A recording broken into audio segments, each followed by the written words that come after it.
विश्वनाथ भगवान की, महाकालेश्वर भगवान की, ओंकारेश्वर भगवान की, अष्टविनायक भगवान की, कुबेरेश्वर महादेव की।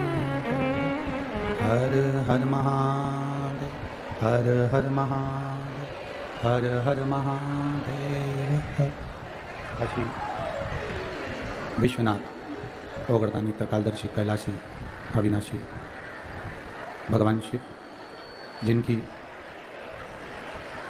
पुनीत पावन शिव महापुराण की कथा संपूर्ण विश्व का कल्याण करने वाली, संपूर्ण जगत का उद्धार करने वाली है। बाबा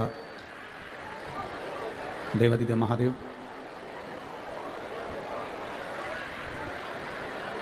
जिनकी पुनीत पावन शिव महापुराण की कथा को श्रवण करने का सौभाग्य बाबा देवादिदेव महादेव की कृपा से आप और हमको प्राप्त हुआ है।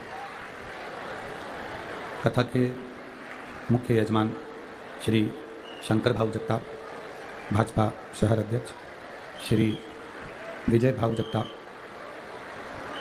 अश्विनीताई लक्ष्मण भाऊ जगताप, लोक नेता लक्ष्मण भाऊ जगताप, मित्र परिवार, एक बार और कथा के मध्य में विराजमान सांसद महोदय क्षेत्र के यजमान परिवार के लिए एक बार जोरदार ताली बजाकर स्वागत, वंदन, अभिनंदन। जिन्होंने इस पुनीत पावन पवित्र शिव महापुराण की कथा को आयोजित कर आप और हमको अविरल भक्ति और मुक्ति का साधन शिव महापुराण की कथा का रसतत्व ग्रहण करवाया। जलवृष्टि बहुत तेज है। बाबा देवादिदेव महादेव की कृपा दया जो इस पवित्र शिव महापुराण में आप और हम विराजमान हैं। तेरी कृपा बिना न हिले एक भी अणु, लेते हैं श्वास तेरी कृपा से तनु तनु। बखान क्या करूं मैं लाखों के ढेर का, चपटी भभूत में खजाना कुबेर का। हे गंगाधार मुक्ति द्वार ओमकार तू, भोले ओमकार तू। आयो शरण तेरा शंभु तार तार। शिव कथा कर रही है। एक मानव की देह प्राप्त कर लेना, मनुष्य का शरीर प्राप्त कर लेना एक सरल सा विषय है, पर मनुष्य की देह प्राप्त करने के बाद भगवान की भक्ति कर लेना एक कठिन विषय है। जन्म लेना, पुनरपि जननम पुनरपि मरणम के प्रपंच से तो हम छूट ही जाएंगे। कोई ना कोई जन्म हमारे जीवन में हमें मिलेगा ही, ये निश्चित है। वो ठीक है, पर हम कितने जन्म लेंगे और कितने जन्म हमको लेना पड़ेंगे। बार बार जन्म लेना, बार बार मरना, फिर जन्म लेना, फिर मरना, फिर जन्म लेना, फिर मरना, ये कहाँ की श्रेष्ठता। शरीर मिल भी जाए मनुष्य का तो भगवत भजन भी तो होना चाहिए। आज इतने बरसते हुए पानी में इतना तेज पानी गिरे और रविवार का दिन हो तो कोई अपने घर से नहीं निकलता, और आज आप भगवान देवादिदेव महादेव के लिए लाखों की संख्या में इस पावन कथा में पहुंचे। पुणे नगर के इतिहास की ये पहली कथा है जिसमें रोड पर लोग डिवाइडर पर बैठे हुए हैं इस कथा को श्रवण करने के लिए। ये आपकी अविरल भक्ति है, ये आपका विश्वास है, भरोसा।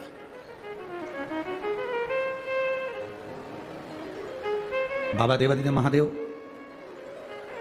की कथा में आप जहां जिसको जगह मिल रही है वो छाता लगाकर, पन्नी लगाकर, वृक्ष के नीचे जहां जैसी जगह मिली वहां बैठा है।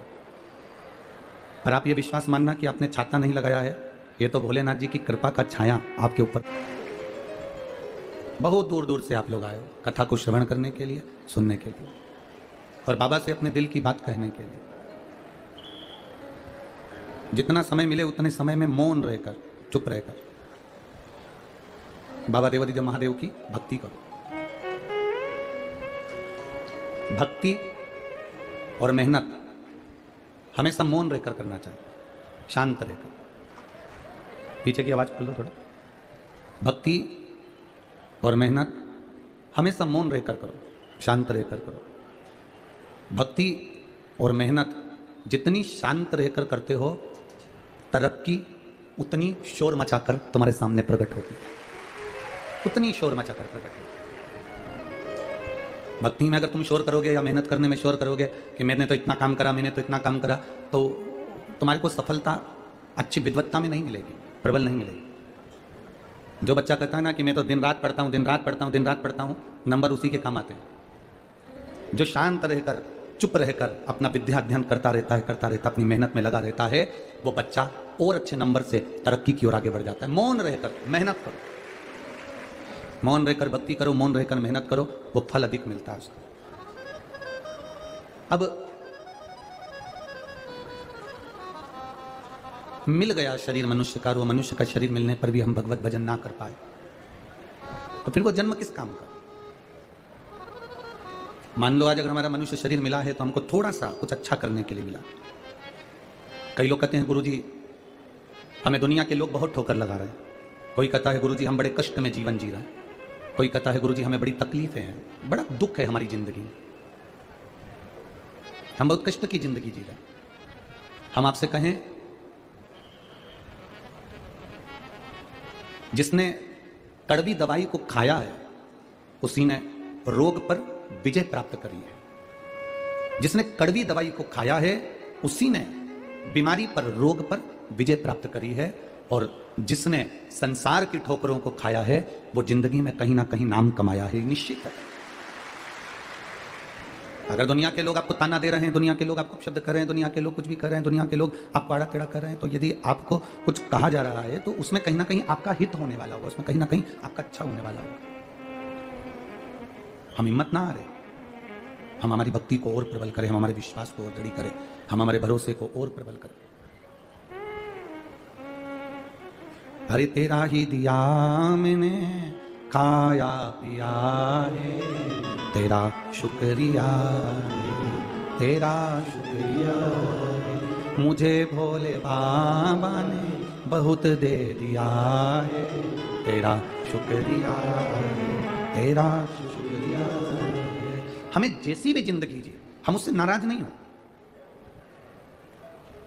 संघर्ष का जीवन भी मिला तो हम उससे नाराज ना हो। संघर्ष की जिंदगी भी मिले तो हम कभी नाराज ना हो। उसने दिए, कुछ अच्छा सोच कर दी होगी, कुछ अच्छा समझ कर दी होगी, कुछ अच्छा विचार कर दी होगी, कुछ अच्छा सोचा होगा हमारे लिए उस परमात्मा ने, कुछ अच्छा विचार करा होगा उस परमात्मा ने हमारे लिए। बहुत अच्छा जो पुष्प होता है, बहुत सुंदर जो फूल होता है, वो फूल साधारण नहीं होता, या तो कांटों में लगता है, या कीचड़ में खिलता है, या सूर्य की तपन झेलकर सूर्यमुखी हो जाता है, कीचड़ में रहकर कमल हो जाता है, कांटों में रहकर गुलाब हो जाता है। जो बहुत बहुत अच्छा होता है उसकी जिंदगी में कष्ट तकलीफें बहुत आती है, और भगवान जैसे कीचड़ में कमल को ऊपर रखता है, कांटों में गुलाब को ऊपर रखता है, वैसे ही आपको भी परमात्मा हाथ में रखता है। इसमें आप यह ना सोचें कि बहुत कष्टप्रद जीवन है हमारा। एक पत्र आया है, उस पत्र में एक बहन ने लिखा है, पत्र सभी अच्छे हैं। The Agio All-Star Sale, reason number 1. More than 20 lakh styles at 50 to 90%. देते हैं पल्ला झाड़ कर, और मेरा महादेव देता है छप्पर फाड़ कर। जब दिया मेरे महादेव ने कम नहीं दिया, जिसको दिया वो थोड़ा नहीं दिया। जब वो देता है तो बहुता में देता है, बहुता। वो देता है तो बहुता में देता है।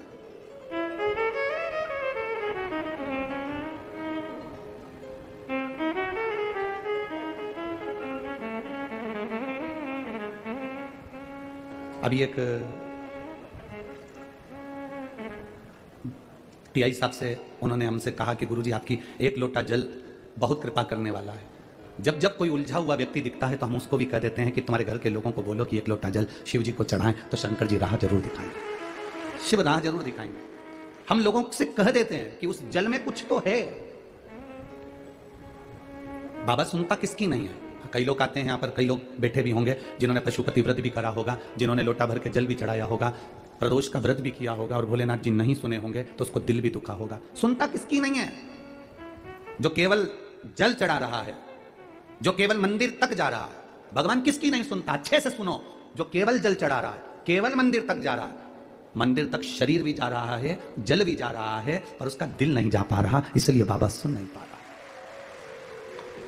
जिस दिन तुम दिल लेकर मंदिर में चले जाओगे, विश्वास लेकर आज भी तो आयो, लाखों की संख्या में आयो। अभी हम देख रहे थे आते आते रोड के डिवाइडर पर, पेड़ों के नीचे लोग अपना अपना छाता लेकर रोडों पर बैठे हुए हैं। विश्वास लेकर आज भी तो पहुंचे हो, और तुम कहीं पर भी बैठकर कथा सुन रहे हो। तुम्हारा भरोसा, तुम्हारा विश्वास, तुम्हारी दृढ़ता मेरे महादेव के चरणों के प्रति है, इसलिए 3 महीने में झोली भरने की जवाबदारी उस महादेव की है। खाली नहीं भेजेगा वो। एक क्षण के लिए भी अगर आपने शिव महापुराण की कथा सुनी, और हम तो यहां तक कहते हैं जिन जिन पुलिस कर्मी की, जिन जिन डॉक्टरों की, जिन जिन सिस्टरों की, जिन जिन नगर निगम वालों की, जिन जिन प्रशासनिक अधिकारियों की ड्यूटी भी अगर इस कथा में लगी हुई है, वो भी तारीख लिख के रखना और 3 महीने इंतजार करना कि बाबा ने तुमको उन्नति की सीढ़ी पर चढ़ाया कि नहीं चढ़ाया। शिव तत्व क्या है उसको जाने तो सर। शंकर को हम पहचाने कैसे, शिव को हम जाने कैसे? वो पुणे की इस धरा पर अष्ट विनायक में से एक विनायक श्री सिद्धि विनायक भी है। श्री आमदार, खासदार, अध्यक्ष, उपाध्यक्ष, मिनिस्टर, मंत्री, ये सब पद तुमको मिल सकते हैं, पर निवेदन है इस पद पर पहुंचने पर तुम अपने हृदय से दया और धर्म बंद मत कर देना, ये चलती रहने देना। उसका कारण यह है कुर्सी और पद तो बदलते रहेंगे, पर तुमने अगर कुछ पुण्य करा है, तुमने अगर कुछ दान करा है, तुमने कोई अच्छा कर्म करा है, तुमने जिंदगी में कोई अच्छा कृत्य करा है, तो वो तुम्हारे साथ जीवन पर्यंत यहां भी और वहां भी काम आएगा। और वो आता है, वो आता है। ये कथा कहीं और थी और पहुंची कहीं और है। ये लक्ष्मण भाऊ स्वयं इस कथा को अपने दिल में लिए होंगे, इसलिए कथा उनके स्मरण में हो, कुछ पुण्य कर कर गया हो। और कथा भी करवा रहे हैं तो शंकर भाऊ आपको साधु बांटता है, और पूरे परिवार को जिन्होंने जब तक परिवार का, चाहे वो आमदार हो, चाहे वो बड़े भाई उनके विजय भाऊ हो, चाहे कोई हो, ये अपने परिवार का एक सुखमय, एक आनंदमय, कुछ कहते हैं गुल्लक में पैसा इकट्ठा करो। घर में कोई त्योहार होता है तो बच्चा का जन्मदिन होता है तो गुल्लक फोड़ के गिफ्ट लाता है। जब हमारे पूर्वजों का पुण्य के गुल्लक भराती है, तब जीवन में एक बार शिव महापुराण की कथा हो पाती है। पुण्य की गुल्लक, कुछ पुण्य किया, मुट्ठी बांधे आया जग में हाथ पसारे। लोग कहते हैं, हम नहीं कहते, हम कहते हैं आपका पुण्य आपके साथ जाएगा, आपका भजन, आपका कीर्तन।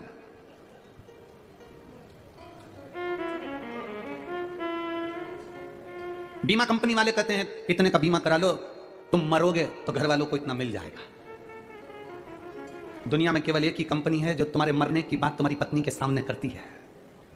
पत्नी सोफे पर बैठी रहती है और बीमा वाला कहता है भाऊ बीमा करवा लो ना, तुम्हारा कहीं एक्सीडेंट हो गया तो इतनी रिकवर राशि मिल जाएगी। और पत्नी बड़े प्रेम से पल्लू डाल के सुनती रहती है, इतनी इतनी राशि मिल जाएगी। फिर पत्नी ने कहा कोई अच्छा पैकेज बताओ ना, रिकवर राशि ज्यादा मिले। सेठ भी ऐसा ही कह रहा था, मैं मर गया मेरे पीछे पूरा परिवार मर जाएगा। गुरुजी ने कहा तू आधा घंटा मर जा। नहीं, मैं क्या को मरूं? अगर मैं मर गया तो मेरी पत्नी को कुछ हो गया, मेरे बच्चों को कुछ हो गया, मेरी पोता पोती को कुछ हो गया, तुम मर तो सही। उसने कहा नहीं मरूं। सेठ जी से गुरुजी करे 5 मिनट आधे घंटे मर जा, बाकी का मुझे देखना है कि तेरा परिवार कितना मरता, मुझे देखना ही है। और अगर मेरे परिवार को कुछ हो गया तो गुरुजी ने कहा जवाबदारी मेरी, तू मर। पानी पीते पीते सेठ जी लुढ़क गए। डॉक्टर को बुलाया, थोड़े से रुपए देकर गुरुजी ने कहा तुम यहीं बैठ जाओ और कह दो ये मर गया। डॉक्टर ने भी कह दिया मर गया। पत्नी धाड़ धाड़ के रोने लगी, खूब रोई, नई नई डिजाइन में रोई, खूब रोई। गुरुजी ने पूछा क्यों रो रही हो सेठानी?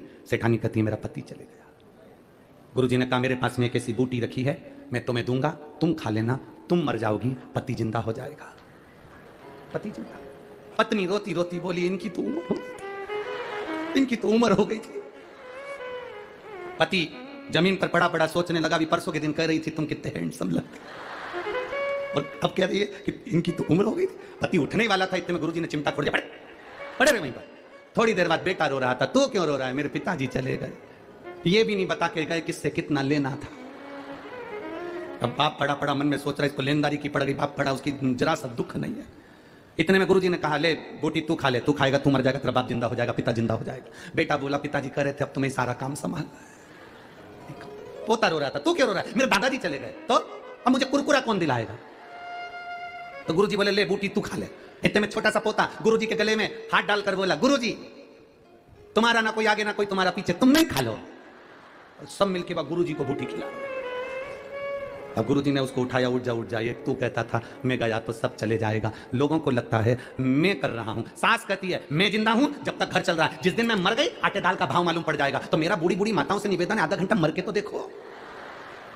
तुम जिंदा हो तो भी और मर जाओगे तो भी। हमारे यहाँ की तो रीति बनी है, मरने के पहले और मरने के बाद का समय निकाल कर देखना। मरे भले तुम कहकर मरे कि मैं मर जाऊंगी, उसके बाद में आटे दाल का भाव मालूम पड़ जाएगा। पर दुनिया के लोग जानते हैं कि मरने के 12वें दिन ही घर में घी का पीपा, तेल के पीपे, मावा, रबड़ी सब बनेगी और सब नुक्ती और सेव, रायता, चने की सब्जी और पूड़ी सब चकाचक खाएंगे और तेरा फोटो टंगकर उस पे कंडे पे धूप देकर अगरबत्ती लगाएंगे। कौन पूछे किसको? कौन पूछे? तेरा कौन जपे। कितने दिन याद करेंगे? केवल 13 दिन। फिर कौन याद कर रहा है? किसको याद करे? अपने हाथों से दान करते चलना, अपने हाथों से पुण्य करते चलना। जैसे ये लक्ष्मण भाऊ भले संसार सागर से गए हों, पर उन्होंने अपने हाथों से ऐसा पुण्य कर कर गए कि वो जिंदगी का एक आनंद देगा। पद मिले, प्रतिष्ठा मिले, चूकना मती किसी का भला करने में। दीपावली पर जो आतिशबाजी में सुख नहीं मिलता, दिवाली पर जो फटाके फोड़ने में सुख नहीं मिलता, होली पर जो रंग उड़ाने में सुख नहीं मिलता, गणेश जी को जो लड्डू खिलाने में सुख नहीं मिलता, वो सुख एक गरीब के चेहरे पर प्रसन्नता लाने से मिलता है। एक दुखी व्यक्ति के चेहरे पर प्रसन्नता लाने से मिलता है।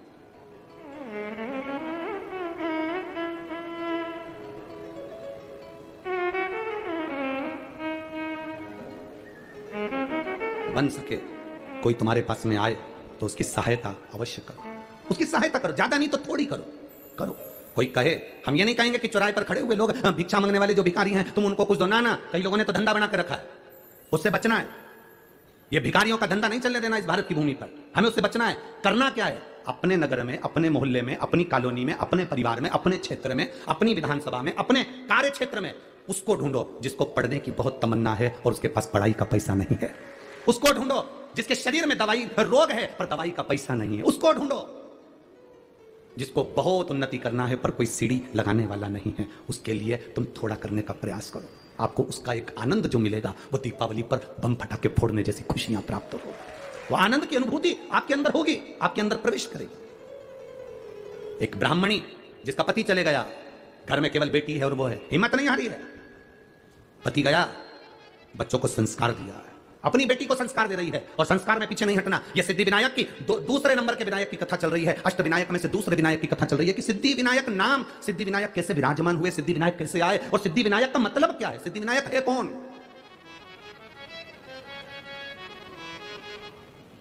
जरा विचार करिएगा। रो रही है बेटी, मां ने पूछा क्यों रो रही हो तुम, किस लिए रो रही हो? मां, जब पिताजी थे ना तो मुझे गोदी में उठाकर स्नान कराने के लिए पवित्र पवित्र तीर्थ में लेकर जाते थे, पर मेरे पिता नहीं तो मुझे पवित्र तीर्थ में कौन लेकर जाए? कौन स्नान कराएगा मुझे?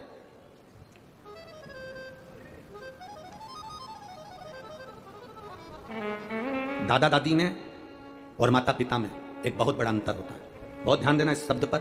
दादा दादी में और माता पिता में बहुत बड़ा अंतर होता है। माता पिता बच्चे से कहते हैं कि तुम अच्छे से पढ़ाई करो और दादा दादी कहते हैं तू थोड़ा सा प्रणाम करा कर, थोड़ा झुका कर, मम्मी की बात माना कर, पापा का कहना माना कर, उनको दंडवत करा कर, उनको प्रणाम करा कर, उनको नमन करा कर। माता पिता बच्चे को पढ़ने का प्रेशर देते हैं और दादा दादी अपने पोते को संस्कार का प्रेशर देते हैं कि ये अच्छा बने।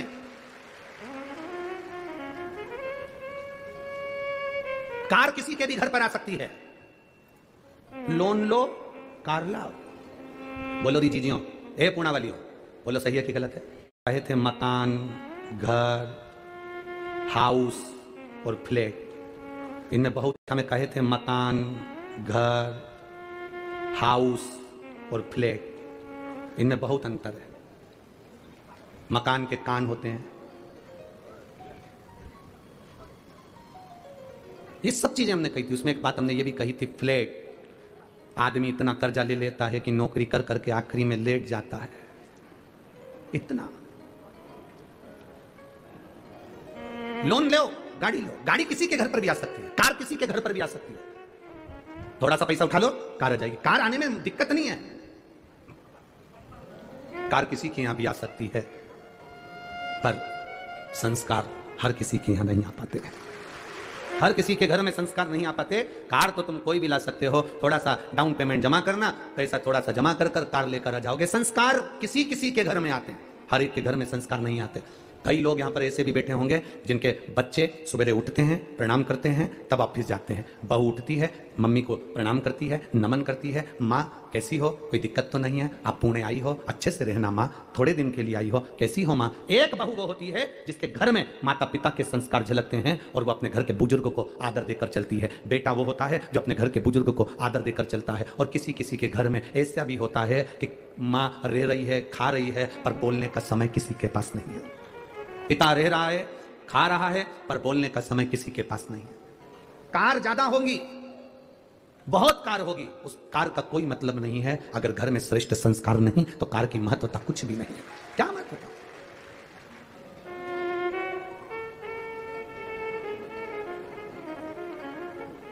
आजकल एक वीडियो बनती है तो लोग उस वीडियो में इंस्टाग्राम या सोशल मीडिया पर बहुत चलती है, कैमरामैन फोकस करो। वीडियो चलती है, उस पर लिखते कैमरामैन फोकस करो। अब हम भी तो कहते हैं शिव भक्त शंकर जी के चरणों पर फोकस करो। जब आपका ध्यान शिव जी के चरणों पर होगा, शंकर भगवान के चरणों में जब आपका ध्यान होगा, तब शिव कृपा करने में पीछे नहीं हटेंगे। क्यों पीछे हटेंगे? किस लिए? सुबह जब हम मॉर्निंग वॉक में घूम रहे थे तब उस समय पर किसी ने प्रश्न किया, गुरुजी आपको हाथ देखना आता है? हमने कहा नहीं आता। आपको पत्रिका देखना आता है? हमने कहा नहीं आता। क्यों, क्या हुआ?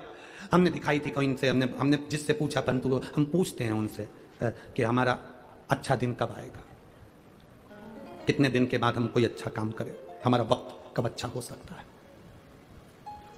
पत्रिका दिखने वाले के पास जाओगे, हाथ दिखाने वाले के पास में जाओगे तो हर व्यक्ति जितने हो, तुम पत्रिका वाले के पास और हाथ दिखाने वालों के पास जाकर पूछते हो मेरा अच्छा वक्त कब आएगा, जरा मेरा भाग्य देखकर बताओ। शिव पुराण कहती है अच्छा वक्त आज ही है, तू आज से ही कोई अच्छा काम चालू कर दे, बस तेरे दिन फिर जाए। हम इंतजार करते हैं अच्छे वक्त का, वक्त अच्छा आएगा तब मैं ये काम करूंगा, वक्त अच्छा आएगा तब मैं ये काम करूंगा, वक्त जब अच्छा आएगा तब मैं ये काम करूंगा। हम किसी किसी से अकड़ में कह देते हैं मेरा वक्त आन दे तब मैं दिखा दूंगा कि मैं हूं क्या, मेरा समय आन दे तब मैं दिखाऊंगा कि मैं हूं क्या, मेरा वक्त आन दे तब मैं दिखाऊंगा कि मैं हूं क्या। और तब हम कहते, लोगों के सामने कहते रहे, और एक दिन छाती में दर्द हुआ, हॉस्पिटल लेकर गए और डॉक्टर साहब ने कह दिया इसका वक्त आ गया। छाती में दर्द हुआ और डॉक्टर ने कह दिया इसका वक्त आ गया। अब समझो कि हम इतनी अकड़ में जिंदगी जी रहे थे, मेरा वक्त आन दे तब मैं बताऊंगा, मेरा वक्त आन दे तब मैं बताऊंगा। परमात्मा कहता है वक्त किसी के हाथ में नहीं है। घड़ी तुम पहन सकते हो, घड़ी में समय तुम देख सकते हो, घड़ी तुम धारण कर सकते हो, पर समय तुम्हारे हाथ में नहीं है। घड़ी तुम्हारे हाथ में हो सकती है पर समय तो महाकाल के कालाधिपति के हाथ में है, उसके हाथ में समय है। घड़ी तुम्हारे हाथ में है पर समय उसके हाथ में। अच्छा और बुरा, तुम किसी से पूछते हो मेरा अच्छा समय बताओ कब आएगा, मेरा हाथ देखकर बताओ मेरा समय अच्छा कब आएगा, मेरा वक्त कब अच्छा आएगा, मेरी पत्रिका देखकर बताओ मेरा वक्त कब अच्छा आएगा। पूरी जिंदगी दिखाते रहना और ये पूछते रहना कि वक्त कब अच्छा आएगा। शिव महापुराण की विद्येश्वर संहिता कहती है वो वक्त कभी नहीं आता। आज जो है, अभी जो है, जैसा आज है इसमें तू ऐसा कर कर निकल जा कि आज के बराबर कोई वक्त तुझे पूछना ही नहीं पड़े और तू उन्नति की सीढ़ी पर चढ़ जा। हमसे लोग कहते हैं अभी देवता सो रहे हैं तो हम दुकान कब डालें, अभी ऐसा हो रहा है पितृपक्ष आ जाएगा तो 16 दिन अच्छे काम नहीं होंगे तो हम दुकान कब डालें। हम कहते हैं दिन मत देखना, समय मत देखना, तेरा मन जिस दिन कह दे, तेरा दिल जिस दिन कह दे और तेरे मन के अंदर जिस दिन शंकर आकर विराजमान हो जाए और तेरा दिल कह दे कि आज मुझे दुकान डालना है, आज मुझे ये काम करना है, उस दिन वो काम चालू कर देना, तो उन्नति की सीढ़ी पर चढ़ जाएगा। ओके, क्या पूछना, क्या पूछोगे? मौत का समय होता है क्या? अरे बोलो तो नहीं, तुम तो स्टाम्प पे जब सब कुछ लिखो अपनी जायदाद प्रॉपर्टी तो उसमें भी लिख देना मैं शाम को 6 बजे मरूंगी, उससे पहले नहीं मरूंगी। मौत का समय है, मौत का और महाकाल का, मौत का और शिव मंदिर का, मौत का और शिव पुराण का कोई समय नहीं होता। शंकर के पास जब तुम्हारा दिल करे तब पहुंच जाना। समय मत देखना कि शिव को भजने का समय क्या है। जब तुम्हारा मन करे, फ्री हो, 2 मिनट का समय मिल गया, घर का सारा काम हो गया, मालूम पड़े टीवी पर कथा आ रही है तो सुन लो, नहीं आ रही है तो मुख से 2 बार श्री शिवाय नमस्तुभ्यम कहें। क्या होता है श्री शिवाय नमस्तुभ्यम कहने से? कहते हैं श्री शिवाय नमस्तुभ्यम बोलने से अगर हमारे आसपास में कुछ बुरा होने वाला है तो वो हमारे पास से दूर हो जाता है और शिव हमारे करीब आ जाता है। शिव मेरे पास में, औघड़ी शंकर मेरे करीब में है, शिव तत्व मेरे पास में है और शिव मेरे करीब में हो। एक बच्चे के शरीर में बुखार आता है, उसको कष्ट रहता है, तकलीफ रहती है, तो बच्चा अपनी मम्मी और पापा से, पापा मुझे डर लग रहा है, तुम मेरे पास आ जाओ ना पापा। माँ मुझे डर लग रहा है, मम्मा तुम मेरे पास आ जाओ ना। काका मुझे डर लग रहा है, तुम मेरे पास आओ ना। काकी मुझे डर लग रहा है, तुम मेरे पास आओ ना। छोटे छोटे मुलगा मुलगी एक शब्द कह देते हैं, छोटे छोटे बच्चे एक शब्द कह देते हैं, आई मुझे डर लग रहा है, मेरे पास आओ ना। भाऊ मुझे डर लग रहा है, मेरे पास आओ ना। और जब तुम्हें तुम्हारी जिंदगी में दुख की घड़ी चल रही हो, कोई राह नहीं सूझ रही हो, कुछ भी तुम्हें दिख नहीं रहा हो, बहुत बहुत टेंशन में जिंदगी चल रही हो, तब महादेव के मंदिर में जाकर कहना, बाबा बहुत डर लग रहा है, तुम मेरे पास आओ ना। शिव को बुलाओ, बाबा बहुत डर लग रहा है, तुम मेरे पास आओ।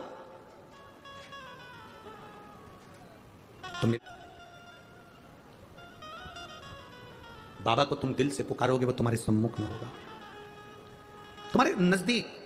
पर हमारी आदत इतनी विचित्र है ना कि हम बाबा को अपने पास बुलाने में उतना समय नहीं लगाते जितना समय हम निंदा और बुराई में लगाते। शिव की भक्ति में और अपनी मेहनत में, शिव की भक्ति में और खुद की तरक्की में, किस किस चीज में? जम के बोलो जरा। शिव की भक्ति में और खुद की तरक्की में इतना वक्त लगा दो, इतना वक्त लगा दो कि दूसरे की निंदा करने का और बुराई देखने का वक्त ना बचे। हम क्यों किसी की निंदा करें, हम क्यों किसी की बुराई देखें? बुराई कौन करता है? जो बिल्कुल फ्री होता है। निंदा कौन करता है? जो एकदम फ्री है। बुराई कौन देखता है? जो एकदम फ्री है। बैठ गए टीवी के सामने, सियोर वाला महाराज ने क्या बात, अच्छी चीज बात वो नहीं देखा, उसने बस बैठ कर ये देखते रहे, ये क्या गड़बड़ बोला, बस बुराई छाट ले, क्योंकि फ्री बैठा है। शिव की भक्ति में और अपनी तरक्की में इतना वक्त लगाओ, इतना समय लगाओ, इतना वक्त लगाओ कि दूसरे की बुराई देखने में और दूसरे की बुराई करने में हमें वक्त ही ना मिले। कोई वक्त हमारे पास में नहीं कि बुराई देखेंगे, हम अच्छा करें, अपनी तरक्की चाहते हैं, अपनी उन्नति चाहते हैं, शंकर की भक्ति करना है, शिव भक्ति में लगो।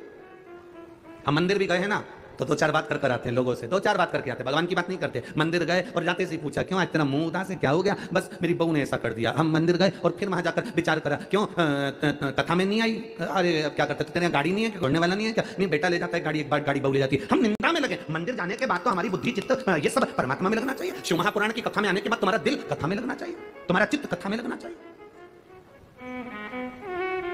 कल कोई कह रहा था, गुरुजी ये पुणे महाराष्ट्र में जो कथा हो रही है सांगवी में, एक सुई भी गिर जाए ना गुरुजी तो कथा में मालूम पड़ जाए कि कहां गिरी है। इतनी साइलेंट रहकर लोग कथा सुनते हैं, इतना साइलेंट है।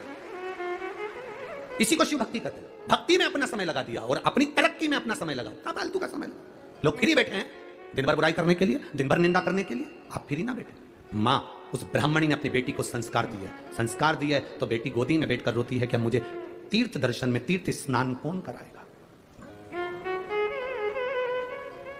बच्चों का दिल बड़ा निर्मल होता है। उस बच्चे ने जैसे लिखा, बच्चे ने अपने पत्र में लिख दिया कि मैं तो लोटा ही नहीं रखी आया। अभी ये निर्मल मन है बच्चे का, ये बच्चे के मन में पाप नहीं है। और माँ कितनी विद्वान ऐसी माँ होगी जिस माँ ने कहा जा लोटा लेकर आ, और फिर माँ ने कहा दूसरे दिन चल पानी चढ़ाने जा। नहीं जाऊंगा, शंकर जी ने मेरे को फेल कर दिया, नहीं जाऊंगा। अब उस बच्चे को कौन समझाए? रिजल्ट में फेल हो सकता है पर उसकी करुणा में तू पास हो गया, उसकी दया में तू पास हो गया। कौन समझाए उस बच्चे को? लोटा लेकर आ गया, रख दिया। ये विश्वास, दृढ़ता। ये एक पत्र और है बड़ा सुंदर, देखिए उस पत्र में एक बहन ने लिखा,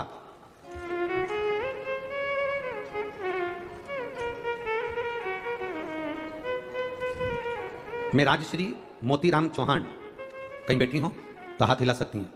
मैं राजश्री मोतीराम चौहान, जिला धुलिया, मुकाम पोस्ट साकरी, गोपाल नगर, मोबाइल नंबर मेरा ये है। कहीं बैठी हो तो हाथ हिला सकती हैं। अगर कहीं पर भी बैठी हो तो हाथ हिला सकती हैं। मोती नगर में राजश्री मोतीराम चौहान, जिला धुलिया, मुकाम पोस्ट साकरी, गोपाल नगर, मोबाइल नंबर ये। गुरुदेव नमन करती हूँ शिव पुराण को। गुरुजी मेरी माँ पिछले साल जून के महीने में बहुत बीमार पड़ गई और उनको डायबिटीज भी थी, बीपी भी था। उसकी वजह से उनकी आंखों की रोशनी भी कम हो गई, चले के बराबर गई। वह बहुत बीमार पड़ गई, इसलिए उन्हें हम डॉक्टर के पास लेकर गए और उनकी सोनोग्राफी कराई। सोनोग्राफी की रिपोर्ट में आया कि गर्भाशय में गठान है। उस गठान का थोड़ा सा जल निकाल कर जांच करवाई तो उनको कैंसर बताया गया। जब कैंसर बताया तो तो कैंसर 4th स्टेज का, चौथे स्टेज का कैंसर उनको बता दिया गया। अब चौथे स्टेज का कैंसर सुनकर सब हिल गए गुरुदेव। डॉक्टर ने कहा कि अब बहुत देर हो चुकी है, इनके पहले से ही कहीं ना कहीं आपको जांच कराना थी और 4th स्टेज का कैंसर है, बचना तो मुश्किल है, आप रेडिएशन कराइए और इस ऑपरेशन को करा लीजिए। 4th स्टेज का कैंसर, 60 वर्ष की उम्र से पार मेरी माँ, करें क्या? घर आ गए दवाइयाँ लेकर, बाबा के मंदिर जाना प्रारंभ करा। हमारे पड़ोसी ने कहा मेरे पास सीहोर का रुद्राक्ष रखा है, उसको पानी में गलाओ तांबे के लोटे में, रात भर पानी में गलाकर सुबह उस पानी को शिवजी पर चढ़ाना, उस पानी को तुम्हारी माता को देना। सत्य में तुम्हारे पास सीहोर का रुद्राक्ष है? हाँ, लेकर जा। मैंने रुद्राक्ष लिया, लेकर आई और पानी में गलाकर अपनी माता को शिवजी पे चढ़ाकर जल देना प्रारंभ करा। दूसरी बार जांच कराने के लिए हम उसी हॉस्पिटल में गए जहां 4th स्टेज का कैंसर था। डॉक्टर को दिखाया तो जब 4th स्टेज का कैंसर वापिस डॉक्टर को दिखाया तो डॉक्टर उस जगह पर देखकर कहता है अब ये कैंसर 1st स्टेज पर आ गया है, 4th स्टेज पर नहीं बचा है। डॉक्टर ने इलाज करना प्रारंभ करा और बाबा की कृपा का मैं क्या गुणगान करूं, आज मेरी मां ठीक है, इसलिए बाबा को हम नमन करने आए। ये शिव तत्व है। ओ घड़ी कहीं बैठी हो तो हाथ हिला सकती है, उधर है हाथ हिला सकती है। शिव तत्व, अगर कैमरे की निगाह में आ जाए तो ठीक है, बाबा की कृपा। शिव तत्व है, ओ घड़ी है शिव। थोड़ा जीवन में संघर्ष आ सकता है, थोड़ी तकलीफ आ सकती है, और ऐसा नहीं संघर्ष नहीं आएगा। भगवान भी तो परीक्षा लेता है। आप कथा सुनने बैठो, बार बार जल वृष्टि हो, फिर रुके, फिर जल वृष्टि हो, वो परीक्षा ले और तुम्हारा चित्त, तुम्हारा मन कथा के तत्व में डूबा रहे, ये बड़ी विचित्रता का आनंद है। थोड़ा संघर्ष कर सकता है, थोड़ा कष्ट। महाराज, अरे तेरा ही दिया मैंने खाया पिया है, तेरा शुक्रिया, तेरा शुक्रिया, मुझे भोले बाबा ने बहुत दे दिया है, तेरा शुक्रिया, तेरा शुक्रिया। मिले समय और बाबा दे तुम्हारे को तो कुछ अच्छा करने का प्रयास जरूर कर, कुछ अच्छा करो। और कितना सुंदर एक भजन की लाइन में आप लोग कहते हो ना कि भला किसी का, जम के बोलो जरा, भला किसी का कर ना सको तो बुरा किसी का मत करना, फूल नहीं बन सकते तो कांटे बन करना। अच्छा करने का प्रयास करो, प्रयास करो, हम अच्छा करें, हाथों से कुछ अच्छा हो। बहुत कठिन होता है दूसरे को बदलना, पर शिव महापुराण की कथा में ये सिद्धि विनायक जो दूसरे नंबर का, अष्ट विनायक में दूसरे नंबर के विनायक की जो कथा चल रही है, ये हमें सीख दे रही है, ये हमें सीख दे रही है कि कुछ अच्छा करना है, कुछ अच्छा प्रदान करना है। मां ने अपनी बेटी से कहा तू क्यों चिंता करती है मां, मुझे भी पवित्र दिन आया तो पवित्र नदी में स्नान करने जाना है। पिता थे तो ले जाते थे, मुझे ले जाएगा कौन? अब मुझे कौन लेकर जाएगा? आप पुकारो तो मां ने कहा तू चिंता मत कर, चल मैं तुझे लेकर चलती हूं, मैं तुझे लेकर चलती हूं। कल से थोड़ा सा ये दिए प्रज्वलित मत करा करो, थोड़ा आंच तेज हो जाती है ना, उसमें तेल होता है, थोड़ा सा उधर करो, दीप दूर कर लो। अब तुझे लेकर कौन जाए? कौन लेकर जाए? रखे रहने दो यहीं पर, हाँ एक साइड रख दो बस। अब तुझे लेकर जाए तो जाए तो। मां कहती है क्यों चिंता करती है, रहने दो, अब हो रहा है जल्दी दो। अब तुझे लेकर जाए तो जाए तो। शिव कथा कह रही है, मां कहती है मैं तुझे लेकर चलूंगी, मैं ले चलती हूँ तुझको। और मां अपनी बेटी को जब ले जाने लगी, ले जाती है। मां ने विचार करा कि बेटी को लेकर जाऊंगी, छोटी सी बेटी है, मात्र 7 वर्ष की उसकी उम्र है, केवल 7 वर्ष की उसकी उम्र है, छोटी सी बेटी है, भूख लगेगी रास्ते में। एक काम करती हूँ, घर में बासी रोटी रखी हुई थी, बहुत सावधानी से सुनना, सिद्धि विनायक भगवान की इस कथा को भादों के महीने में मिल रही है तो ये जिंदगी का एक आनंद देने वाली है। बासी रोटी घर में रखी हुई थी, मां ने, ब्राह्मणी ने उस बासी रोटी को चूरा करा, चूरा कर उस बासी रोटी को चूर कर उसमें थोड़ा सा गुड़ मिला लिया, उसमें थोड़ा सा गुड़ मिला लिया और गुड़ को मिलाकर उसका लड्डू तैयार करा मां ने। 4 लड्डू मां ने बनाए, 2 बेटी खा लेगी, 2 मैं खा लूंगी। पानी की छाजल, झारा पानी का एक झारी साथ में रख ली, आधा पानी बेटी पी लेगी, आधा पानी मैं पी लूंगी। 4 लड्डू छाजल का जल लेकर मां और बेटी दोनों चल गई, दोनों चल। और लगन तुमसे लगा बैठे, जो होगा देखा जाएगा, तुम्हें अपना बना बैठे, जो होगा देखा। भीतर के संस्कार थे, मां लेकर चली। जैसे ही तीर्थ स्थल पर पहुंचकर स्नान किया, तीर्थ स्थल जब पहुंचे और स्नान किया, स्नान करते करते बाहर निकली बेटी तो क्या देखती है कि जितने लोग स्नान कर कर जा रहे थे, जितने लोग स्नान करने के बाद जा रहे हैं, वो सब की सब थोड़ा थोड़ा दान करते हुए जा रहे हैं। अब कहीं तीर्थ में जाओ तो थोड़ा दान जरूरी है, सब दान करते हुए जा रहे हैं। बेटी ने अपनी मां से कहा, मां मुझे कुछ दान देने को दे, मुझे कुछ दान करने को दे, मेरे पास में कुछ भी नहीं है। मैं पिता के साथ आती थी तो दान करती थी, अपने पिता के साथ आती थी तो थोड़ा धर्म करती थी। ये दान, ये धर्म एक पिता अपने पुत्र को बताए, एक पिता अपने बच्चों को बताए। कितना सुंदर संवाद आता है जगत गुरु शंकराचार्य जी का। एक संवाद बड़ा बड़ा सुंदर आता है। जगत गुरु शंकराचार्य जी एक जगह भिक्षा मांगने के लिए गए और जगत गुरु शंकराचार्य जी अपने चेलों के साथ जब भिक्षा मांगने के लिए गए तो वहां जाकर उन्होंने अलख लगाई, बेटा भिक्षाम दे, भिक्षाम दे। जैसे ही जगत गुरु शंकराचार्य जी ने आवाज लगाई, अंदर एक छोटी सी बच्ची थी, वो बच्ची अंदर जाकर अपनी मां से कहती है, मां दरवाजे पर कोई बाबा आया है, भिक्षा मांग रहा है। इतने में मां ने कह दिया कि बोल दे अभी अपने पास में कुछ भी नहीं है। बच्ची ने जाकर बाहर कह दिया, हमारे यहाँ कुछ है नहीं अभी देने के लिए,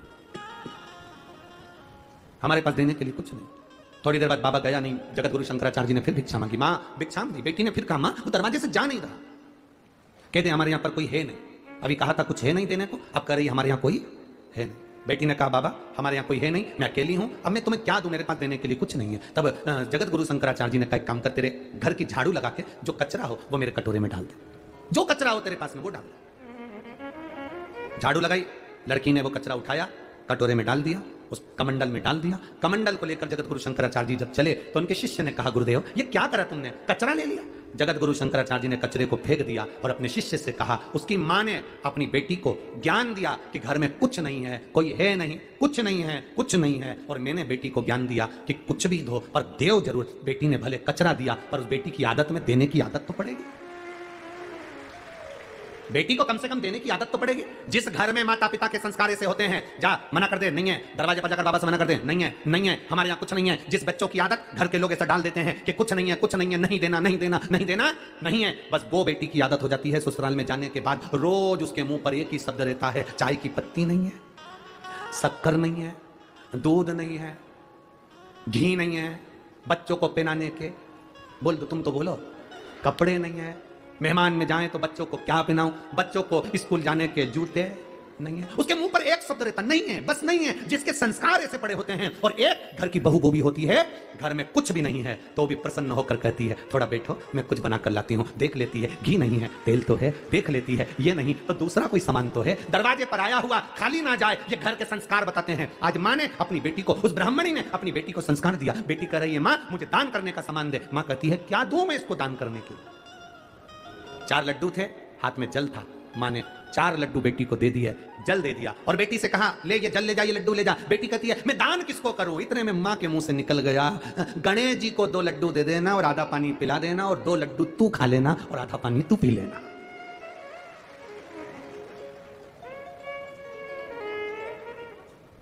ये संस्कार है। ये नहीं कहा कि कहा गणेश जी को 2 लड्डू दे देना और आधा पानी तू पी लेना और आधा पानी गणेश जी को पिलाना, ले जा जा। अब बेटी दान के लड्डू, बासी रोटी के चूरा करे हुए 2 लड्डू, 4 लड्डू लेकर गई। 2 किसके हैं, जम के बोलो जरा, गणेश जी के, और 2 किसके हैं, लड़की।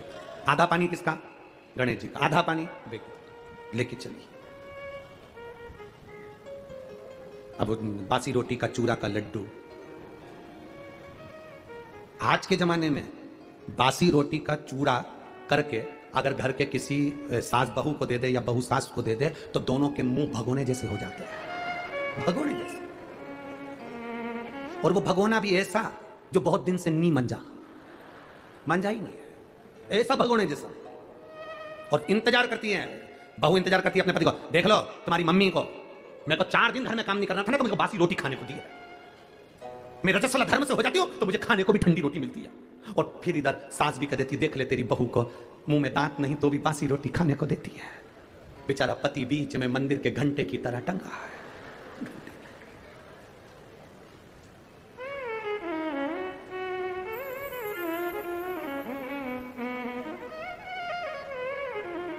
देखिए,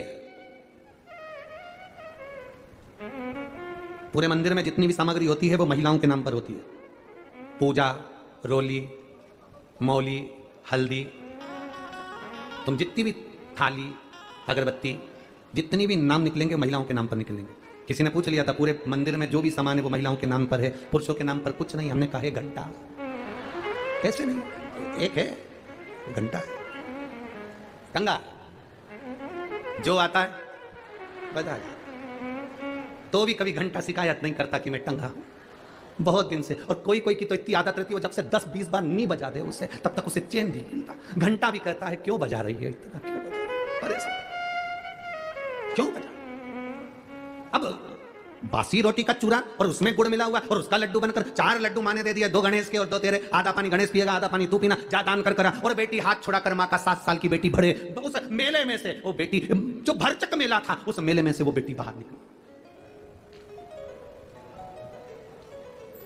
बस आपने अपने बच्चों को क्या दिया है, संस्कार कैसे दिए हैं? हारना तो नहीं सिखाया अपने बच्चों को। ये शिव महापुराण की कथा किसी को हारना नहीं सिखाती। शिव महापुराण की कथा कहती है जब दुनिया से हार जाओ तब आखिरी में मेरे बाबा कुबेरेश्वर के दरवाजे पर जाकर एक कंकर की पूजन कर कर, एक कंकर की पूजन। बहु लोग कहते हैं कुबेरेश्वर धाम पर शिवजी नहीं बैठे, लोग कहते हैं कुबेरेश्वर धाम पर प्राण प्रतिष्ठा नहीं हुई। कुबेरेश्वर धाम पर अभी पूरी व्यवस्था नहीं है, सब काम चल रहा है, निर्माणाधीन है।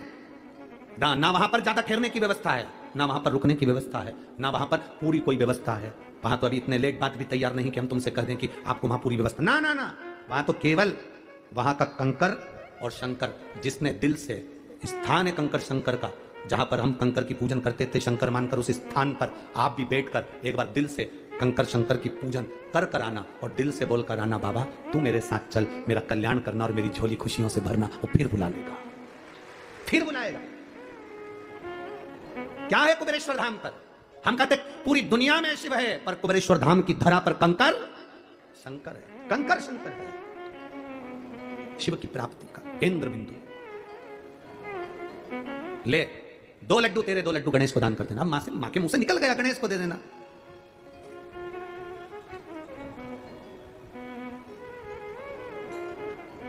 गणेश को दे देना, मां के मुंह से निकल गया। अब मां करे क्या? बेटी ने हाथ छुड़ाया, भीड़ बहुत थी और बेटी माता का हाथ छोड़ाकर चल दी उसको ढूंढने के लिए। मेरी मां ने कहा है 2 लड्डू गणेश को देना। अब गणेश को बेटी ढूंढ रही है, गणेश मिले कहां? ढूंढते ढूंढते बेटी जंगल की ओर बढ़ गई, सिद्धकोट की ओर बढ़ गई, जंगल की ओर। उसको नहीं मालूम कि वो कहां पहुंच गई, उसको नहीं मालूम। मां बेटी को ढूंढ रही है, बेटी मां को ढूंढ रही है। बेटी मां को नहीं ढूंढ रही, बेटी गणेश जी को ढूंढ रही है। 2 लड्डू देना है, पानी पिलाना है, फिर मेरे को लड्डू खाना है और पानी पीना है, दान करना है मुझे। गणेश जी मिले तो सही। ढूंढते ढूंढते जंगल में पहुंच गई, भीड़ से दूर, भयंकर जंगल, भयंकर वन। बेटी उस जंगल में, उसको भय नहीं है। मां को भय है मेरी बेटी कहां चली गई, पर बेटी को भय नहीं है क्योंकि वो ढूंढने गणेश जी को गई है। जो शंकर को ढूंढता है, जो परमात्मा को ढूंढता है, उसको गिराने में भी भय नहीं होता। जो संसार को ढूंढता है वो भय खाता है।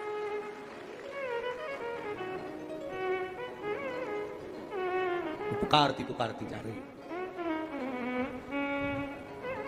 पुकारती। नैनों में जल है बेटी के। मना कर दिया, नहीं देती। तू कौन है? अब भगवान कहे कि मैं गणेश, तो लड़की भी बहुत चतुर। जैसे उस बालक ने कहा, लड़के ने कहा कि मैं गणेश, तो लड़की ने कहा तेरी सूंड कहां है, बता सूंड कहां है तेरी? गणेश जी बोले हम भगवान है ना, तो असली स्वरूप में नहीं आते, इसलिए हम ऐसे आए। तो लड़की ने कहा असली स्वरूप में नहीं आते, लड्डू असली चाहिए। लड़की ने भी कह दिया मैं भी लड्डू नहीं दूंगी तेरे को, जा। भगवान गणेश जी विचार कर रहे हैं कि कितनी जिद्दी है, तो कितनी जिद्दी है। बट लड़की ने कहा जिद करती हूं पर किसी दूसरे से नहीं करती, जिससे मेरी पहचान है उससे ही करती हूं। आपसे निवेदन है, आप इतनी शिव महापुराण की कथा सुनते हो, भगवान शंकर का भजन करते हो, कभी कभी आपका अगर काम ना हो तो जिद कर सकते हो, तो बाबा से, वो तुम्हारा अपना है। एक कथा आया है, देखो। गुरुजी मेरा नाम राधिका रामचंद्र पाटिल है, मैं गांव मितवाली, तहसील चोपड़ा, जिला जलगांव की रहने वाली हूँ। कहीं बेटी हो तो हाथ उठा सकती हैं, कहीं बेटी हो तो आप ही हैं। बच्चे आए हैं के साथ में लाए हैं, ठीक है, ला सकते हो उस बच्चों को, तो धीरे धीरे आगे लेकर आओ मंच के पास में। दोनों बच्चों को लिया। जिद किसको कहते हैं, जिद्दी किसको कहते हैं, ये पत्र से देखिए। इस पत्र में क्या लिखा? गुरुजी मेरा नाम राधिका रामचंद्र पाटिल है, मैं गांव मितवाली, तहसील चोपड़ा, जिला जलगांव की रहने वाली हूँ। मेरा कार्यकर्ताओं से निवेदन है, उनके दोनों बच्चों को और माँ को और उसके पिता आए हो तो लेकर आइएगा। जलगांव की रहने वाली हूँ। मेरी पति यहाँ पुणे में गोला बारूद फैक्ट्री में काम करते हैं। गुरुजी मेरी शादी को 11 साल हो चुके थे, पर मेरे यहाँ संतान का सुख नहीं था। बाबा आपकी शिव महापुराण की कथा टीवी पर सुनते थे, आपने उसमें बताया था कि जिस नारी का गर्भ नहीं ठहरता वो सफेद आंकड़े की जड़ का प्रयोग अवश्य करे, अपने पति के साथ जाए, सफेद आंकड़े की जड़ लेकर आए, शिवजी पे से 21 बार घुमाकर तुम्रकेश्वर महादेव का नाम लेकर कमर में शंकर भगवान का शिवलिंग का दर्शन करे, नंदी के पास में खड़े होकर शिवलिंग का दर्शन करते हुए उस जड़ को बांध ले। बाबा मैंने वो करा पर मेरा गर्भ नहीं ठहरा, अब मैं करूं तो करूं क्या? मैं बाबा से प्रार्थना करती पर फिर भी नहीं सुनते, तो भी मेरा रजोधर्म आ जाता, बाबा सुनने को तैयार नहीं, अब मैं करूं क्या? तब मैंने शिवजी का दूसरा प्रयोग आपने बताया था, पीपल के पत्ते का दूध में उस पत्ते को समर्पित कर उकाल कर उसका पान करने का। शिवजी का वो चढ़ा हुआ पत्ता में पान करती। बाबा का मैं क्या गुणगान करूं गुरुदेव, बस केवल पशुपति और वो प्रयोग जब प्रारंभ किया 3 महीने भी पूरे नहीं हुए और बाबा की कृपा से मेरा गर्भ ठहर गया। अब गर्भ तो ठहर गया, डॉक्टर को दिखाया तो उसने कहा कि तुम्हें संतान का सुख है, अब तुम्हारा गर्भ ठहरा। जो डॉक्टर कहता था तुम्हारे यहाँ संतान नहीं होगी, तुम्हें सुख नहीं है संतान का, 11 साल से जहां इलाज चल रहा था सब हार चुके थे, तब मेरे बाबा ने मेरी गोदी में संतान दी बाबा, और गर्भ ठहर गया। डॉक्टर को अंदाजा नहीं था कि इसके गर्भ में 2 बच्चे हैं, वो तो हमेशा कहता रहा कि तुम्हारे गर्भ में एक संतान का सुख है, पर जब समय आया और बाबा की कृपा से मेरे 2 बच्चों ने जन्म लिया। आप कहते हो गुरुदेव देवता देते हैं पल्ला झाड़कर और महादेव देता है छप्पर हाड़कर, ये शिव तत्व, ये शिव घड़ी। मैंने दोनों बच्चों का फोटो भी लगाया है गुरुदेव, और दोनों बच्चों को रोज कथा सुनाने के लिए यहां लेकर आती हूं, दोनों को फोटो भी लगे, देख लीजिए आप लोग। शिव तत्व एक पत्र और बड़ा सुंदर आया, देखिए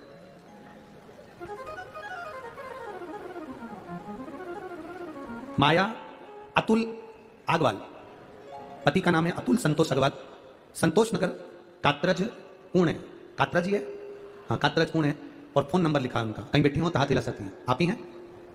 बच्चे को लेकर आए हैं क्या? बच्चे को लाए हैं तो गोदी में ले लें या हाथ हिला दें? हाँ ठीक है।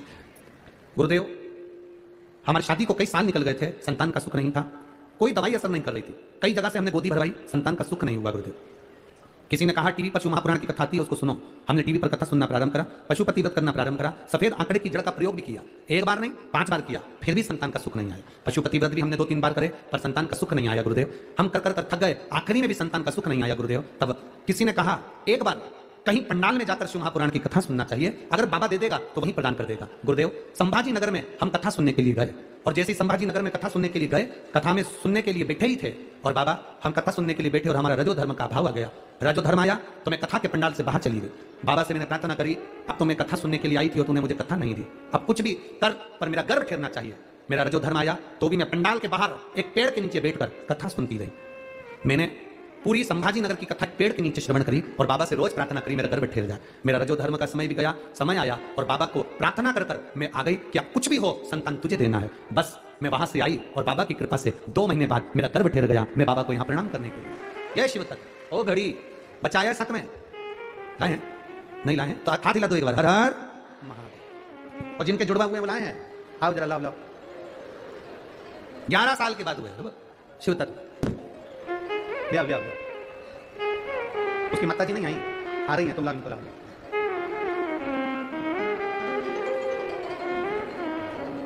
अरे भोले भंडारी रे,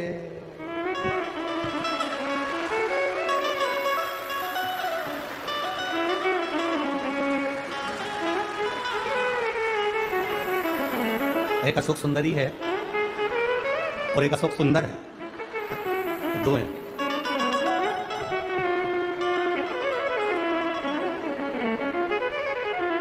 जो नाम उनका लेवे भोले जी दर्शन देवे, भोलेनाथ ब्यूटी, ये शिव है। ओ घड़ी दयालु दाता त्रिकालदर्शी कैलाशी अविनाशी। अरे लुटा दिया भंडार काशी कर दिया माला काशी, ओ लुटा दिया भंडार काशी कर दिया माला काशी।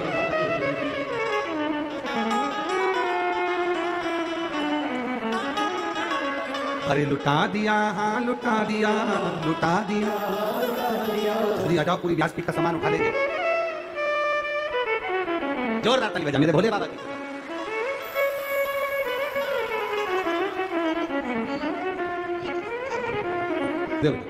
बधाई आपको।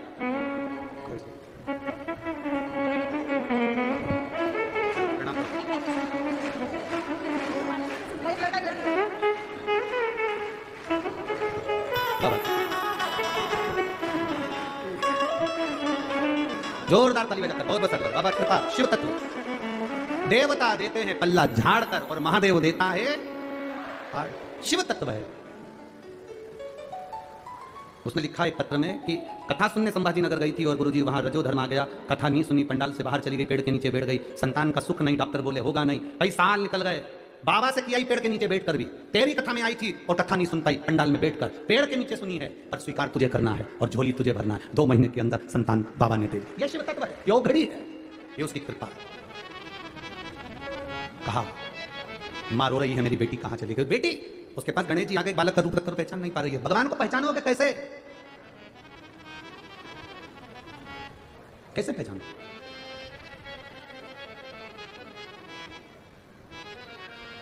महाराज शिव पुराण कर रही, भगवान शंकर का संवाद कर रहा, शिव तत्व कर रहा,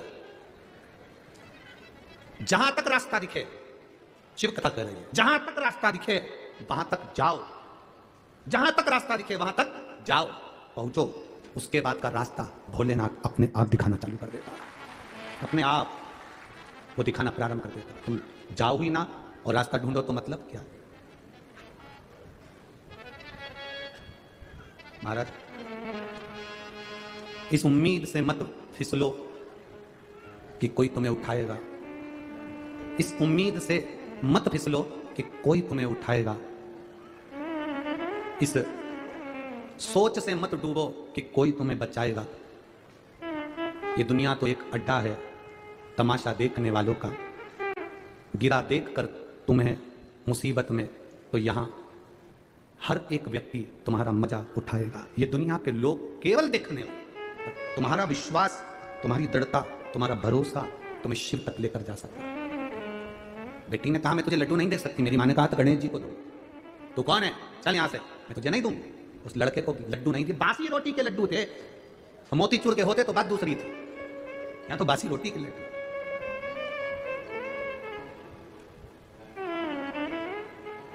कितनी प्रसन्नता है। ये महाराष्ट्र वालों की बड़ी दिल का भाव है। महाराष्ट्र के लोग गुड़ का जो गुड़ होता है ना, तो आधी ढेली का तो वो गणपति बना लेते हैं और आधी ढेली का नैवेद्य लगा देते हैं। गुड़चा गणपति, गुड़चा नैवेद्य, आधे आधे में दोनों काम। और गणपति भी इतने राजी है महाराष्ट्र वालों से कि पूरे यहीं आ गए, एक भी मध्य प्रदेश में नहीं आए, सब यहीं आ गए। ना जाने ऐसा महाराष्ट्र वालों ने क्या करा है, सारे संत यहीं, सारे गणपति यहीं सब। और एक वो हमारे पांडुरंगा विट्ठल, पूरी दुनिया में ऐसा मंदिर नहीं कि भगवान नारायण के सिर पर शिवलिंग, वो मेरा विट्ठल नाथ इस महाराष्ट्र की भूमि पर पंढरपुर में मिला, पूरी दुनिया में। बहुत बहुत मन है हमारा। और ऐसा नहीं, हमारे वो परभणी वाले सांसद जी, वो भी बहुत, क्या नाम उनका, संजय भाऊ सांसद जी, वो भी बहुत लगे हैं, गुरुजी एक बार पंढरपुर जरूर अपन करें कथा, पंढरपुर का आनंद ले लें। पर बड़ा टेंशन है हमारे। अभी अभी की स्थिति देखो जरा, शंकर भाऊ बाहर ही घूम रहे होंगे, इनको नींद थोड़ी ना रही। शंकर भाऊ हो, चाहे वो विजय भाऊ हो, चाहे ये अश्वनी ताई हो, चाहे अश्वनी ताई के छोरा छोरी हो, चाहे इनके मुलगा मुलगी हो, इनको किसी को नींद थोड़ी ना रही होगी। इनको टेंशन, इतना भीड़ हो गया, भगवान पानी अलग गिर रहा है, कहाँ जाए, क्या करें, क्या व्यवस्था करें। और तुम भी इतने समझदार हो, छाते ले लेके आए हो। तो कई तो इतने विचित्र हैं, ऐसे आते हैं जैसे पिकनिक मनाने जा रहे हैं। भगवान मूंगफली भी लिया है, चना भी लिया है, तो परमल, सेव और कांदा और टमाटर। और हमने तो जाते जाते देखा, बड़ी ऐसे पूरी दरी बिछा, पानी गिर रहा है तो नजारा नहीं दिखेगा, नहीं तो वो तो ऐसे पन्नी बिछा के ऐसा गोला बना के बैठ गए, माइक में कथा चली रही है। और इन्होंने ऐसे डब्बा लाई, इतना बड़ा स्टील का, उसमें डाल के यूं हिलाया और हिला के और ऐसा पूंगा बना लिया उन्होंने, भगवान। और सब ऐसे बैठ के सब खा रहे हैं, और यहाँ सीवर वाला महाराज कथा गा रहा है। मन तो हो रहा था कि इनसे पूछूं कि तुम कथा सुनने आए कि पिकनिक। अपन रुक भी नहीं सकते ज्यादा भीड़ के कारण, बस तुमने चलो चलो। और यहाँ एक की बात नहीं है, तुम भी कोई कम थोड़ी ना हो। घर से चली थी तो कुछ ना कुछ अपने बैग में डाल के लाइए। जैसे ही बस महाराज नहीं देखे उतनी देर, ये भाई लोग भी बहुत इंतजार में बैठे थे। जैसे ही महाराज जी बस इंतजार करें महाराज जी का, और इन्होंने जेब में से निकाला और मल लिया। और जैसे ही महाराज जी भजन गाए तो ये फटकी लगा ले। और जैसे ही महाराज जी बोले हरा, बहुत चतुर है भाऊ लोग, इनके बात तुम कहीं कम समझो क्या? सरल है। अरे माझा विठ्ठल पांडुरंगा, माझा विठ्ठल पांडुरंगा, विठ्ठल विठ्ठल विठ्ठला, माझा विठ्ठल माझा विठ्ठल। ये शिव की कृपा, उदारता, दया। बेटी ने गणेश रूपी वो बालक को लड्डू नहीं दिए, कोई पकवान होता चल जाता, बासी रोटी के लड्डू भी ना दिए। गणेश जी कह रहे हैं मैं गणेश। जैसा उस लड़की के साथ हुआ वैसा के वैसे कर्मा बाई के साथ हुआ था, वैसा कि वैसे ही। कर्मा बाई के माता पिता कहकर चले गए थे भगवान को भोग लगा देना। कर्मा बाई ने सोचा क्या बनाऊं, बनाना आए तो 4 साल की कर्मा बाई खिचड़ी बनाने के लिए तैयार हुई। इतना बड़ा भगोना रख दिया अग्नि पर, 1 बाल्टी पानी डाल दी, 1 कटोरी चावल, आधी कटोरी दाल। अब वो खिचड़ी बने इतने बड़े भगोने में, कपड़े पे कलप देने का मार तैयार हो गया। देखा खिचड़ी बिगड़ गई, पड़ोसन क्या गई, काकी खिचड़ी कैसे बनाते, क्यों मेरे बाबा गाँव गए, माँ भी बाहर गई है, माँ पिताजी कहकर गए तो भगवान को भोग लगाना है, खिचड़ी बना लेती हूँ। 2 गिलास पानी डालो, 1 कटोरी चावल, आधी कटोरी दाल, नमक मिर्ची डालो, तुम्हें नहीं आता हो तो लिख लो, खिचड़ी बन जाएगी। भगवान को भोग लगाना। खिचड़ी तैयार हुई, थाली में उंडेल दी, गुड़ की थोड़ी घी की कटोरी रख के भगवान के सामने ले गई कर्मा बाई। भगवान से हाथ जोड़कर कहने लगी, एक बार बनाई थी बिगड़ गई, अपनी गलती जरूर गिनाना चाहिए भगवान से। कर्मा बाई करी, एक बार बनाई थी खिचड़ी बिगड़ गई, दूसरी बार बनाई है, टाइम बहुत हो गया, इसलिए मुझे भूख लग रही है, तुम जल्दी खा लो फिर मैं खा जाऊंगी। भगवान को भी हंसी आ गई। भगवान ने सोचा क्या करूं, कर्मा बाई तो इंतजार करे, प्रभु पधारो, खाओ ना, आओ ना, पीछा पकड़ लिया, तू खाए तब मैं खाऊं, तू जी में जद में जी, मानू ना कोई लाट की, जीमो महाराज श्याम धनी जीमा वे बेटी जाट की, जीमो। भगवान प्रकट हो गए। 4 साल की कर्मा बाई तो 3 साल के भगवान बनकर प्रकट हुए। भगवान आते से बोले ला कर्मा। कर्मा बाई ने जो पलट के देखा, तू कौन? भगवान बोले मैं तेरा ठाकुर, मैं तेरा कृष्ण। कर्मा बाई बोले तू कन्हैया है, मुंडा धो क्या तू कन्हैया? भगवान बोले मैं ही तो कन्हैया हूं। इतने में कर्मा बाई से भगवान बोले खिचड़ी दे। कर्मा बाई बोले नहीं दूं, तेरे को कैसे दूं, मैं तो भगवान को बुला रही थी, पहले बता दरवाजा बंद था, खिड़की बंद थी, तू कहां से आया? भगवान बोले हमें आने की जरूरत नहीं पड़ती, हम तो प्रकट हो जाते। कर्मा बाई बोली वीआईपी चोट्टा है क्या, हर कहीं से आ जाता, खिचड़ी तो दे। कर्मा बोले मैं खिचड़ी नहीं दूंगी, पहले बता तू कौन है? भगवान बोले मैं भगवान, मैं कृष्ण। कभी कभी भगवान को भी प्रमाण पत्र देने में आफत हो जाती है, मैं कृष्ण। कर्मा बाई बोले मैं मानू ही नहीं, अगर तू भगवान है तो मैं तेरे से 2 प्रश्न करूंगी, दोनों का उत्तर तू दे देगा तो खिचड़ी खाने दो, नहीं तो भगा दो। भगवान बोले मेरे जैसे अंतर्यामी से ये प्रश्न करेगी, पूछ कौन सा प्रश्न। कर्मा बाई ने पहला प्रश्न करा, तेरे पिताजी का नाम क्या है? कर्मा बाई का प्रश्न सुनकर भगवान मुस्कुरा के बोले कर्मा तू कितनी भोली है, इतना सरल सा प्रश्न, मेरे पिताजी का नाम, मेरे पिताजी का नाम वसुदेव है। कर्मा बाई बोली अब तो उठ के खड़ा ही हो जा, तुझे इतना ही नहीं मालूम कि भगवान कृष्ण के पिता तो नंद राय जी थे और तू कह रहा है वसुदेव? भगवान कृष्ण ने अपना माथा ठोकर, क्या 2 बाप के? भगवान कृष्ण ने बड़े मुस्कुरा कर कहा कर्मा बाई मेरी माता का नाम यशोदा है। कर्मा बाई बोली अब तो चले ही जा, तुझे इतना नहीं मालूम कि भगवान कृष्ण की मां देवकी थी? भगवान बोले पिताजी 2, मां 3, पहली देवकी जन्म देने वाली, दूसरी पूतना दूध पिलाने वाली, तीसरी यशोदा पालन करने वाली, खिचड़ी भी हाथ से गई। भगवान जाने लगे। कर्मा बाई ने आवाज लगाकर कहा रुक जा, अच्छा ये थाली में आधी तेरी आधी मेरी, इधर घी तेरा इधर घी मेरा, आधा गुड़ तेरा आधा गुड़ मेरा, अब तू खा ले इसके बाद मैं खा लूंगी। भगवान बोले मैं बिना पर्दे के नहीं खाता। कर्मा बाई बोली पूरा निपटा जाएगा, मुझे लगता है सही है, नहीं नहीं मैं मेरा हिस्सा खाऊंगा, मैं दूसरे का हिस्सा नहीं खाता। भगवान कर्मा बाई ने कहा हमारे पास पर्दा मर्दा नहीं है, पर्दे बिगड़ तो जीमूंगा नहीं। भगवान 36 कली का लहंगा पहनी थी कर्मा बाई, उन्हें अपना लहंगा आड़ कर दी, ले जीम ले। भगवान खाने लगे।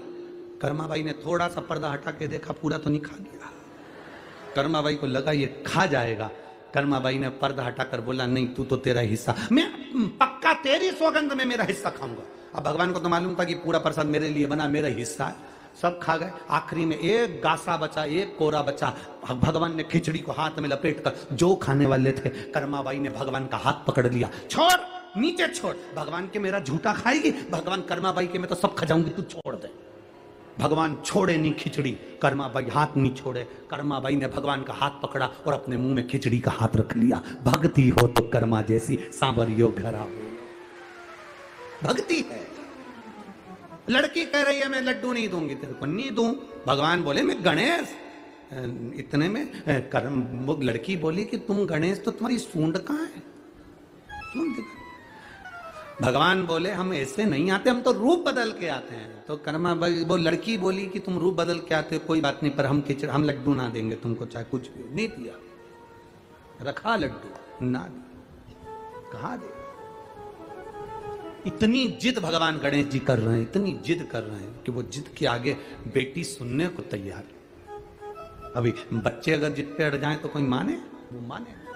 शिव कथा कर रही है, सिद्धि विनायक गणेश जी की कथा कर रही है। दूसरे नंबर के विनायक है सिद्धि विनायक, जो जिद पर बेटी अड़ी है, ब्राह्मण की कन्या अड़ी है। कैसी जिद करती है वो वर्णन सुनेंगे आगे। यहां देव अधिदेव महादेव की आराधना माता सती ने करी और सती शिव को पाकर अपने प्राणों को यज्ञ अग्नि में कूद कर त्याग दी। और वही सती मैया हिमालय राज की बेटी पार्वती के नाम से विख्यात होकर भगवान शिव जी के साथ में अपना विवाह कर। अक्टूबर से 21 अक्टूबर तक नागपुर महाराष्ट्र में शिव महापुराण की कथा रहेगी। भाव से अपन सब श्रवण करेंगे। पार्वती जी शिव जी के गले में जयमाला पहना रही हैं। जोरदार ताली बजाकर स्वागत करें। अब देव अधिदेव महादेव पार्वती जी के गले में जयमाला पहना